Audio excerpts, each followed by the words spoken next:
Well, good morning. Here we are in sunny Bodmin. Hey, the sun does come out in Bodmin. That's good news. Hey, it's not just all about the moors or the prison. The sun does come out. You know, the last few years, I don't know, did COVID reach Cornwall? Did it come that far? It's been a really weird season of change where, as globally, we've gone through this pandemic where it's just changed so much. It's changed how we work. It's changed where we work from. It's changed how we do things.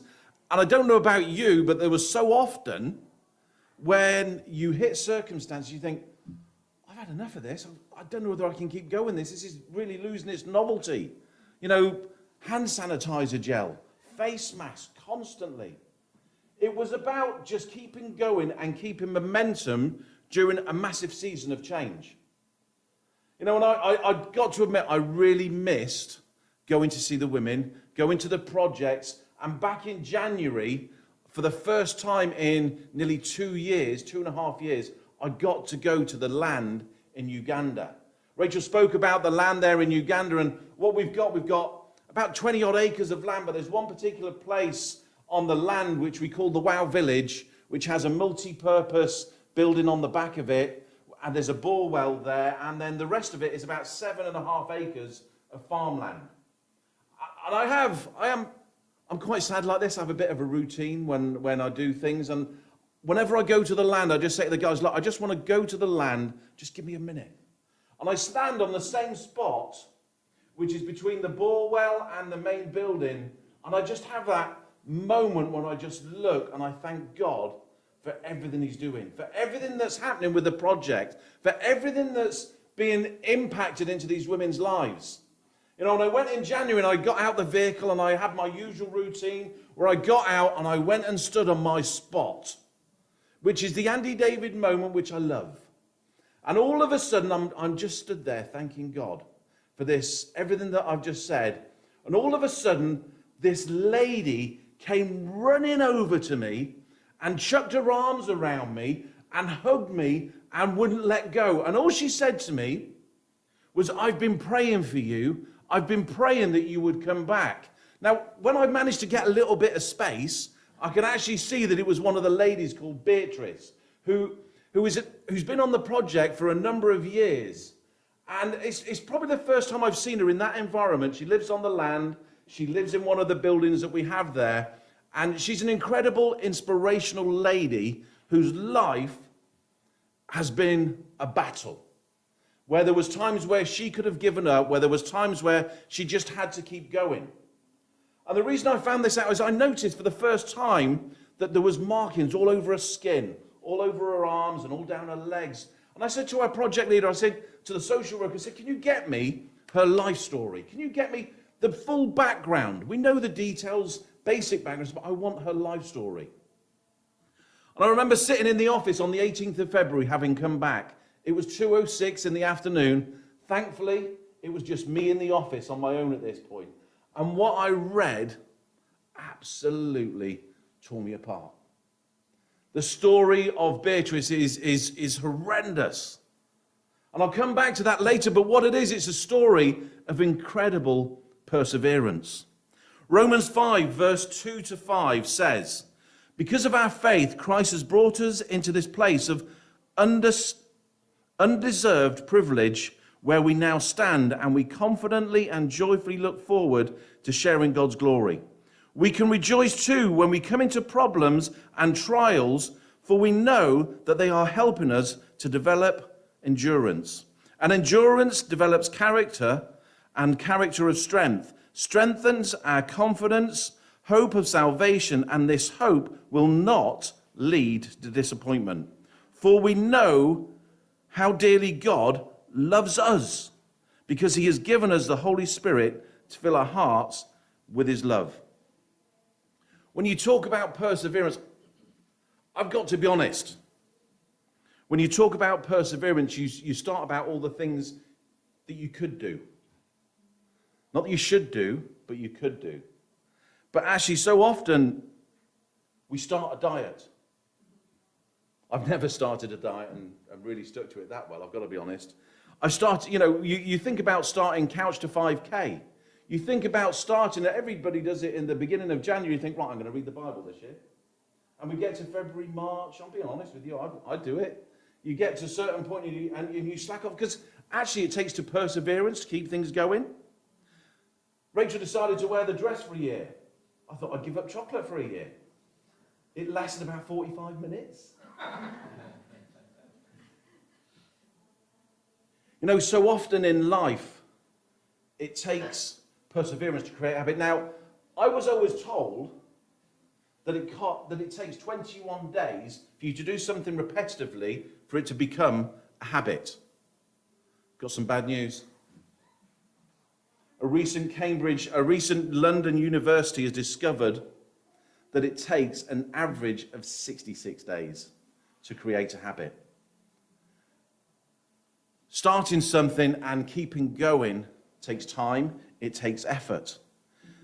There are so many people that are inspirational because, I don't know about you, but you see them on Facebook, Fakebook, and actually, they seem to do these incredible things that just inspire you.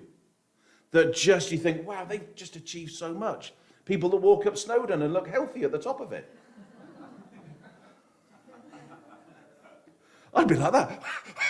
In fact, I was like that. But so often in life, I said it to the women when I was there just recently, just a few weeks ago.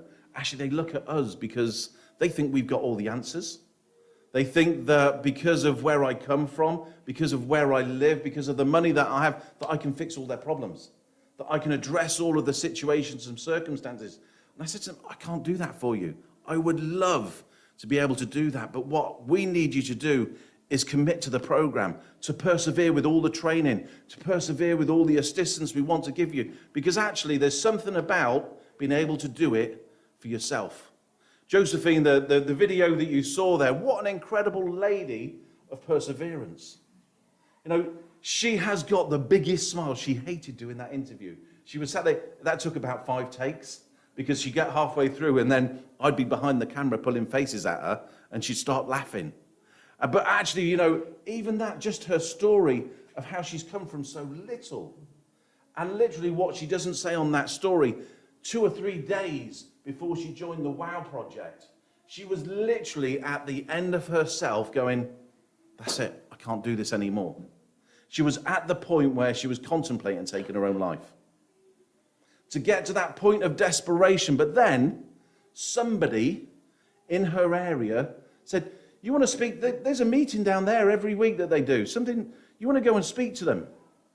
And she turned up at the WOW project 4 years ago, and actually now we're talking about a story of transformation, of a story of a lady who's inspiring other ladies.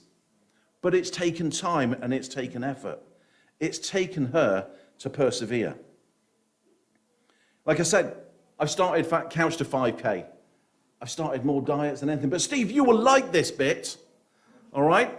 I have joined something called Man v Fat. It's football for fat blokes. And I go on a Tuesday, and I'd like to say that I run around with full vigor and full enthusiasm, but it's more of a wobble. And the first time, it's great fun. You should sign up. The first time I went on the Tuesday, and I was speaking at a conference at the weekend. And I went and played on the Tuesday, and I felt, oh, that's not bad. I've done okay. Wednesday morning, I got out.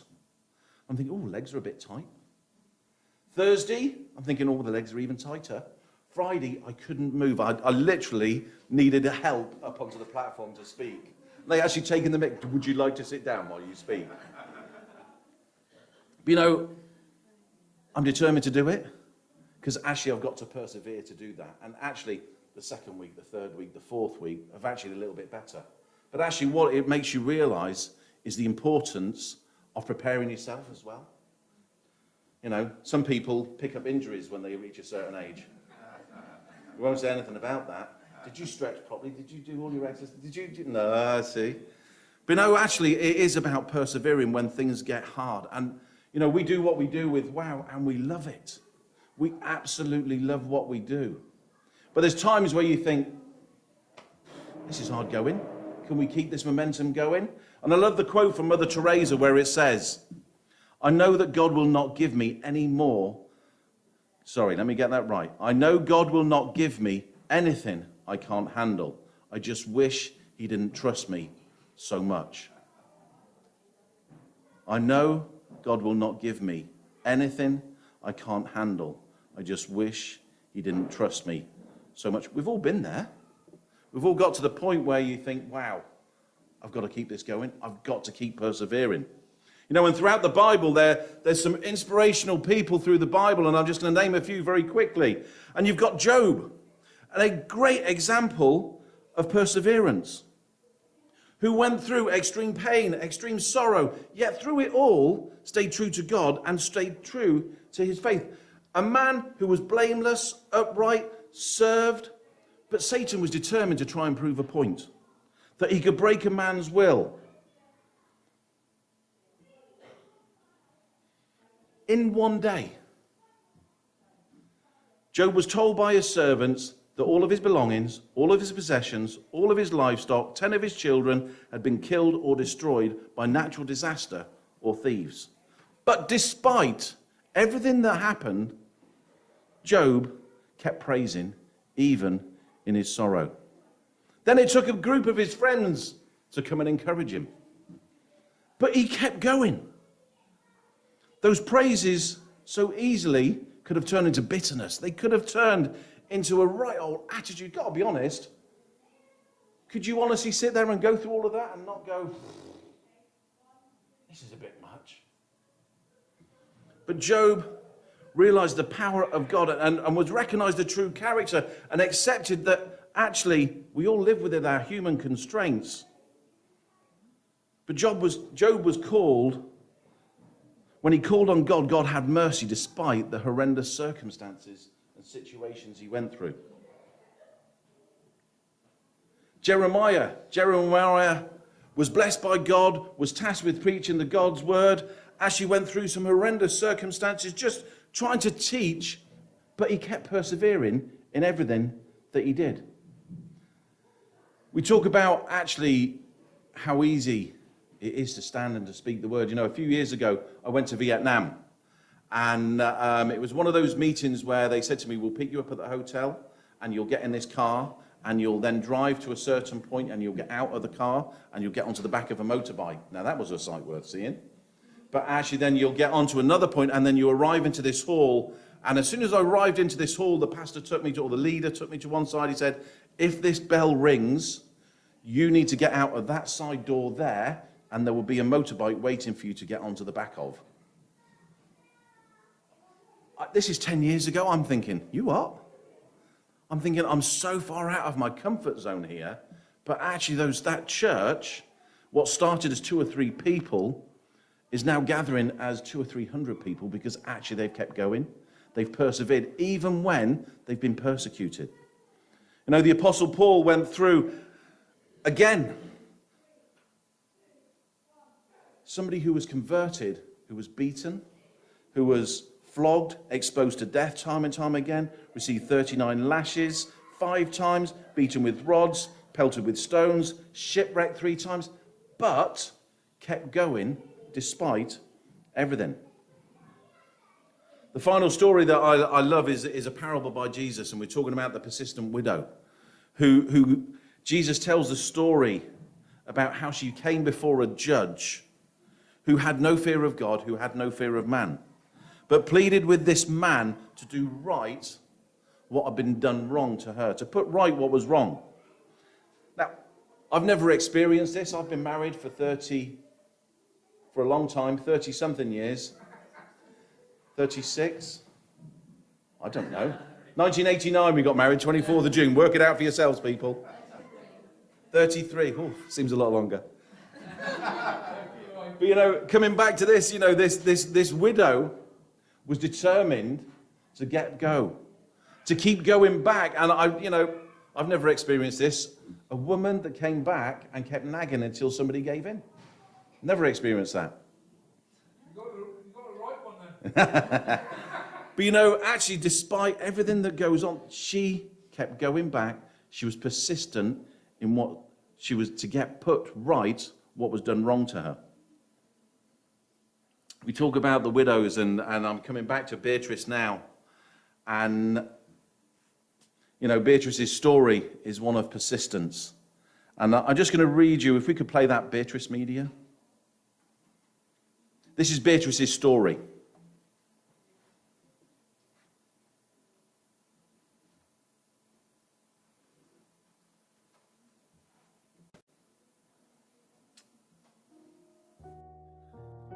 Beatrice was born in 1954 in the north of Uganda in a town called Arua.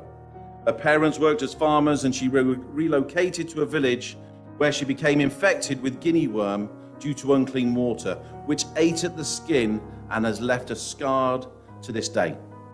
Life was not easy, and eventually Beatrice left the village and took a job as a housemaid just so she could buy clothes for herself.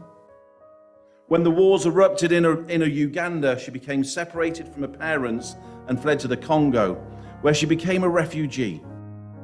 When the war was over, she returned to Arua when it was safe. But she had lost everything. She had no alternative but to turn to prostitution just so she could feed herself.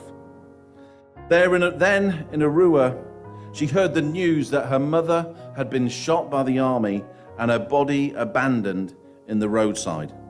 This had a major impact on her life, but she didn't give up. She took a job working as a cook in one of the hotels in Arua until war broke out with the NRA. Then, along with 20 other ladies, she was kidnapped and trafficked to the capital of Arua. There she was forced into a marriage where she was repeatedly raped, beaten, humiliated by her husband, who would regularly bring other women home to their house. Her husband treated her as an item of property, not as a person. Beatrice's heart became full of joy when she gave birth to her son. But the unrest broke out again, and sadly, her husband and her son were killed in an attack. At the lowest point in her life, she came to a church in Kampala and gave her life to Jesus. Then she learned how to make sandals, how to provide for herself. She attended the Bible studies, the prayer meetings, and became part of that church. Eventually, she moved back to Arua and became part of the WOW project. Beatrice has now been part of the WOW project for the last 5 years. She is now happy. She lives on the WOW land. She helps to plant the crops and continues to make her shoes and her sandals, which she sells at market, and takes the opportunity to tell everybody she meets about Jesus. She leads one of the clusters and supports and mentors a group of women. She's become known as a prayer warrior. Recently, Beatrice said, "With the love and support that I've received from the WOW staff on the project, I have learned to forgive those that have hurt me." All those words from the woman who came running up to me back in January to say, "I've been praying for you." We talk about a life of perseverance, and we think sometimes we have it tough. Cost of inflation's going up. Everything is getting more difficult. But in perspective of someone like Beatrice, it's incredible. You know, when I got back from January, we were due to do the newsletter, and I put Beatrice on the front cover of the newsletter. And I didn't really think too much of it. I put it out there. It's a great picture. It's an incredible story of transformation. But you know, Beatrice is just one of the women that I was working with. You've heard the story of Josephine. You've heard the story of Jay Cherie and all the girls that we're working with. Actually, we want to see their lives transformed. But actually, what above all else that we're trying to do with them is actually give them the tools, give them the training, give them the belief and the ability that actually they can persevere. That actually we don't have all the answers, but we can help them, we can train them, but actually we can introduce them to somebody who can change their life around completely. You know, we are not a massive organisation. It's me and Rachel most of the time, and she said, you know, I've got to be honest, most of the footage you'll see is mine because Rachel's got a bit of a shaky hand when it comes to filming stuff.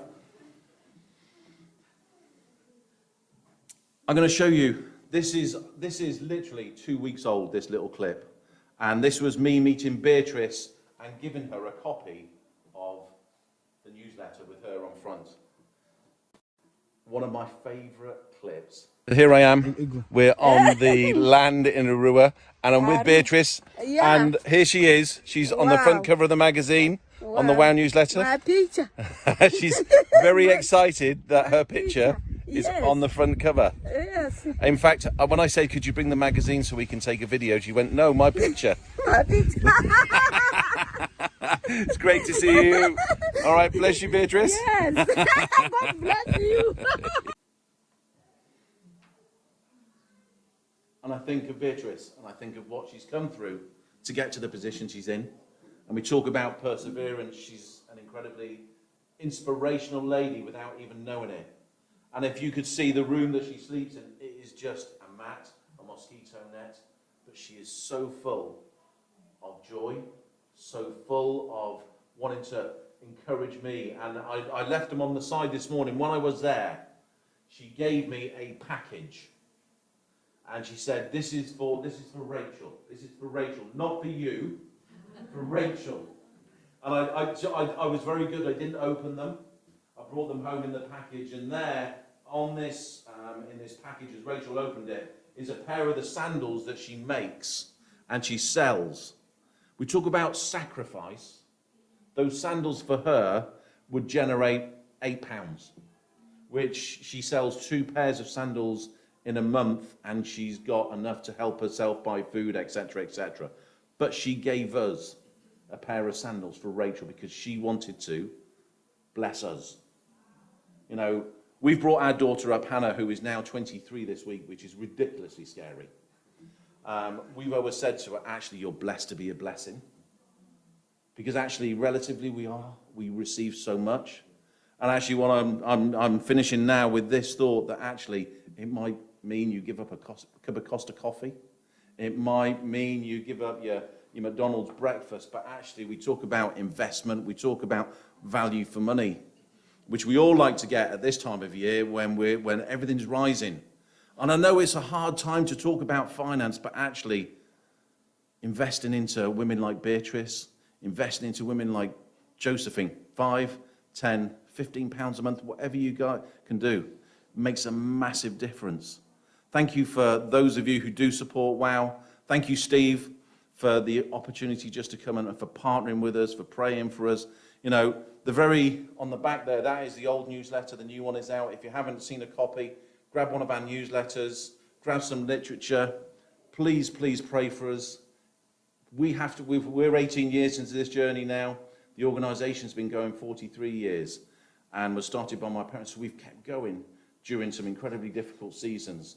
And actually, we've been incredibly blessed. So, you know, I can honestly say that actually we've been blessed to be a blessing. You know, you've got the opportunity this morning to sow into someone's life like Beatrice. So God bless you. Thank you so much for the opportunity.